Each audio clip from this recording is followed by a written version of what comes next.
Primeiro, nós conseguimos observar que quando os dois balões se repelem, eles acabam formando esse triângulo aqui entre os dois, certo? Como eles partem do centro de um mesmo ponto,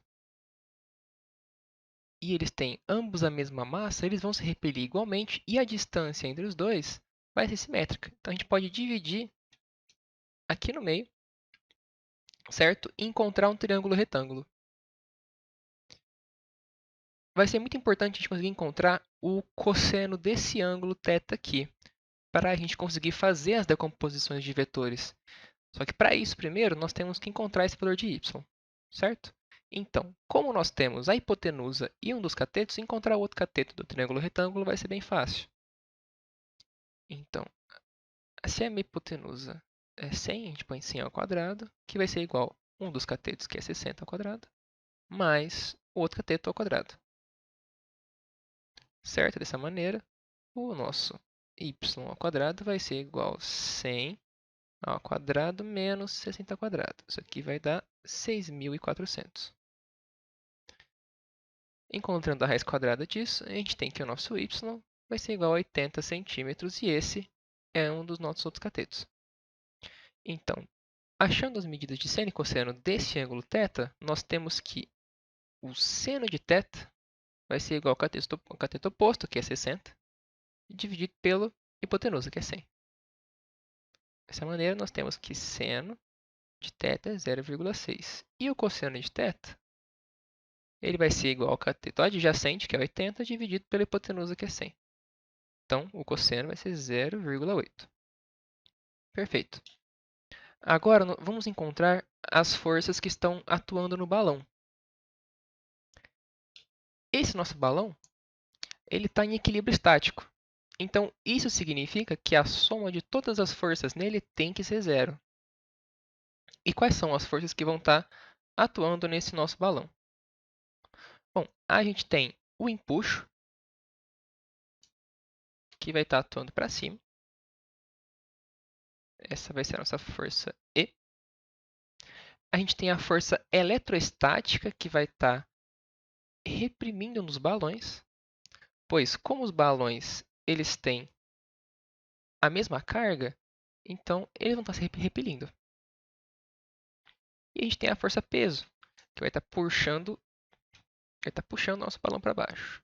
Então aqui a gente tem P de B, que é o peso do balão. Os balões eles estão presos por uma linha. Então nessa linha a gente vai ter uma força tensora que vai estar sendo exercida no balão. Então aqui T vai ser o nome da minha força tensora. O nosso corpo aqui embaixo, que está prendendo o nosso balão, também está efeito de algumas forças, né? Como ele está preso pela mesma linha, ele também sofre efeito da mesma força tensora. A força tensora que eu vou chamar de T. Ele também tem uma massa, então ele está sob efeito da força da gravidade. Então a gente tem aqui uma força peso de C, que é peso do corpo. E aqui uma outra força tensora, igual, só que para outra direção. Porque ele também está preso por uma segunda linha.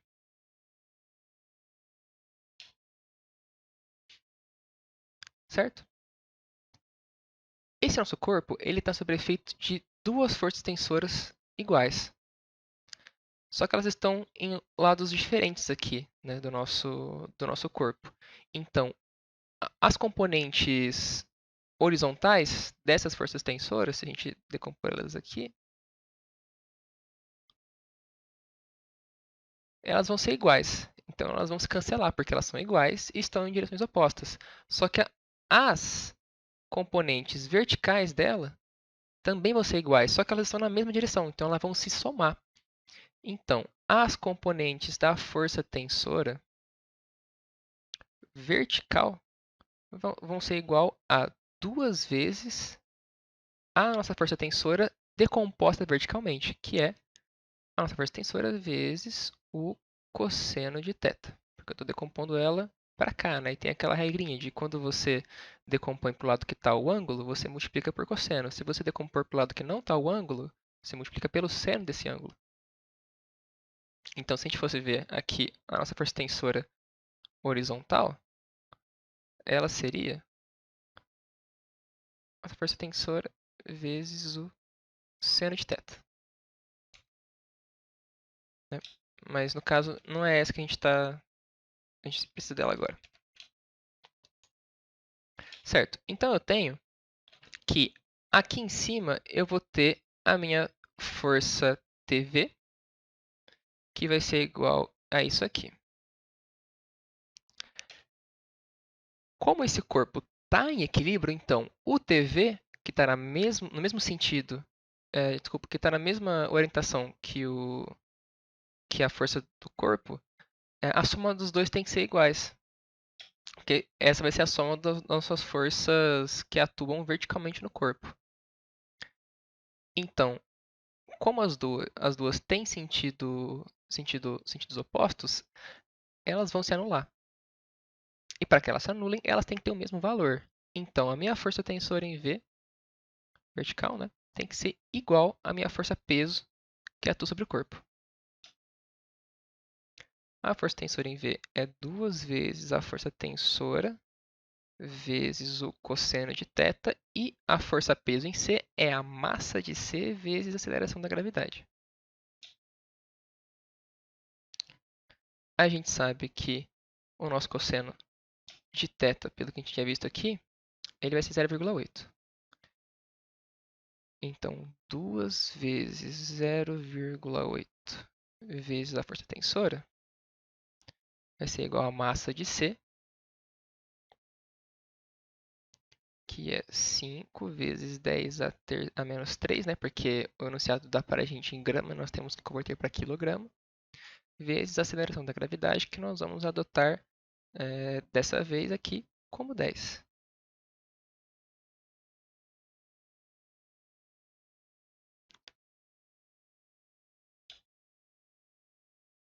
Então eu vou ter que a nossa força tensora ela vai ser igual a 5 vezes 10 a menos 3 vezes 10 dividido por 1,6. Essa aqui vai ser a nossa força tensora. Então eu vou deixar ela anotada aqui em cima, que essa força tensora ela é 5 vezes 10 a menos 2 sobre 1,6. Correto? Conferir se é isso mesmo. Exato.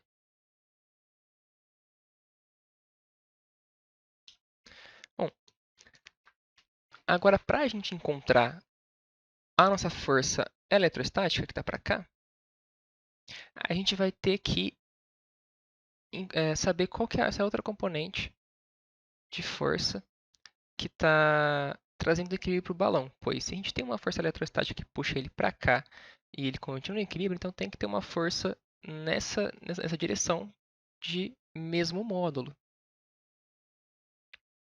Então, a gente sabe que eu tenho a minha força tensora aqui.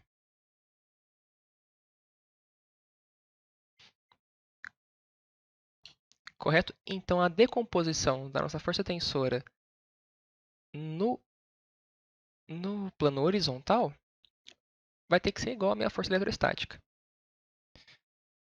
Pela aquela regra da geometria em que eu tenho esse Z aqui, né, formado dessa maneira, esse ângulo θ vai estar aqui. Então, se eu quero decompor para o lado que não está o ângulo, eu tenho que multiplicar minha força tensora pelo seno de θ. Então, a minha força tensora horizontal vai ser igual à força tensora vezes o seno de θ, que vai ser igual à nossa força eletrostática. A gente tem o valor da nossa força tensora, né? No caso, ela vai ser 5 vezes 10 a menos 2 dividido por 1,6, que vai ser igual à nossa força eletrostática, e esse vai ser o valor dela. Pela lei de Coulomb, a gente sabe que a força eletrostática entre dois corpos tem que ser a constante eletrostática K vezes a carga do primeiro corpo vezes a carga do segundo corpo dividido pela distância entre os dois. Mas a gente tem nesse resultado aqui, nesse enunciado aqui, dois corpos iguais, então eles vão ter a mesma carga. Então essa carga 1 e carga 2 vai ser a mesma carga. Então nós podemos dizer que a nossa força eletrostática vai ser Q, o K, vezes Q, vezes Q, dividido por T ao quadrado, que fica K, Q ao quadrado, por D ao quadrado. A gente tem o valor de K, que é 9 vezes 10 a nona. O valor do Q ao quadrado é o que a gente quer. E a nossa distância, nós temos aqui, são 120 centímetros, que convertendo para metro, dá 1,2 ao quadrado. Igualando ao nosso valor que nós encontramos para a força eletrostática, que é 5 vezes 10 a menos 2 sobre 1,6, nós conseguimos agora isolar o nosso Q. Então, vamos passar aqui isolando o Q ao quadrado. Vou passar multiplicando o 1,2 ao quadrado e dividindo o 9 vezes 10 a nona. Eu vou ter 5 vezes 10 a menos 2 dividido por 1,6 vezes 1,2 ao quadrado dividido por 9 vezes 10 a nona. Agora, se eu fizer a raiz quadrada disso aqui tudo, né? Eu tirei a quadrada e passei a raiz quadrada, a gente vai encontrar o valor de Q, que vai ser igual a 1,7 aproximadamente, né? Vezes 10 a menos 6 Coulomb. Para encontrar nosso impulso agora, o esquema vai ser parecido, só que a gente vai olhar apenas as forças verticais, né? Porque o nosso impulso vai ser uma força vertical e a soma de todas as forças verticais vai ter que ser zero. A gente já sabe que a gente tem a força peso atuando nesse balão, que é a força do balão. E a outra força que nós vamos ter vai ser a decomposição vertical da nossa força tensora, que é o T. Como aqui a gente já sabia que o ângulo é θ, né? A gente pode escrever aqui o TV vai ser igual à força tensora vezes o cosseno de θ. Então, o nosso impulso vai ser simplesmente a soma de PB com a nossa força tensora V. A gente tinha aqui a nossa força tem o nosso o impulso, então ele vai ser a massa de B vezes a aceleração da gravidade mais o valor da nossa força tensora, que é 5 vezes 10 a menos 2 dividido por 1,6 vezes o cosseno de θ, que a gente tinha que era 0,8. Dessa maneira, o nosso impulso ele vai ser a nossa massa de B são 20 gramas, então vai ser 20 vezes 10 a menos 3 para nós passarmos para quilogramas, vezes a aceleração da gravidade, mais 5 vezes 10 a menos 2 sobre 1,6 vezes 0,8. E se a gente realizar essa continha aqui, a gente vai ter que o nosso impulso vai ser igual a 0,225 newtons.